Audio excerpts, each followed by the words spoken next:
বহু শতাব্দী ধরে সিরিয়ায় রাজনৈতিক ও সামরিক প্রতিদ্বন্দ্বিতার কেন্দ্রস্থল ছিল, আজও তাই আছে। আঞ্চলিক ও বৈশ্বিক শক্তির কাছে দেশটি কৌশলগতভাবে অত্যন্ত গুরুত্বপূর্ণ। এ কারণে দেশটি এখন মধ্যপ্রাচ্যের সবচেয়ে গুরুত্বপূর্ণ কূটনৈতিক ক্ষেত্র হয়ে উঠেছে। সিরিয়ার নিয়ন্ত্রণ এবং দেশটির আন্তর্জাতিক সম্পর্ক ঠিক করার প্রতিযোগিতা শুধু সিরিয়ার ভবিষ্যতই নয়, বরং লেভান্ত, লেবানন, জর্ডান, ফিলিস্তিন, ইসরায়েল ও সিরিয়া তথ্য সমগ্র মধ্যপ্রাচ্যের রাজনীতি ও ক্ষমতার ভারসাম্যকেও প্রভাবিত করবে। সিরিয়ার প্রতি সবার এত আগ্রহের কারণ হলো এর অনন্য ভৌগোলিক অবস্থান, প্রাকৃতিক সম্পদ ও রাজনৈতিক গুরুত্ব।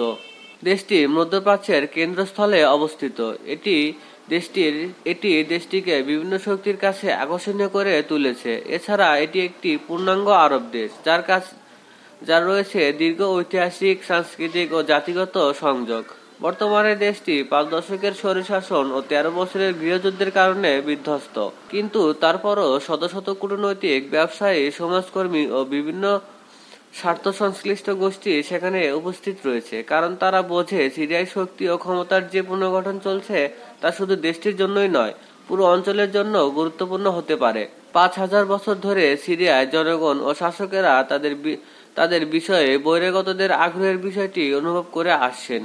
খ্রিস্টপূর্ব 3য় সহস্রাব্দে যখন দামেস্ক ও আলেপ্পো উন্নত, সমৃদ্ধ ও কৌশলগত শহর হিসেবে গড়ে ওঠে, তখন থেকে সিরিয়া গুরুত্বপূর্ণ।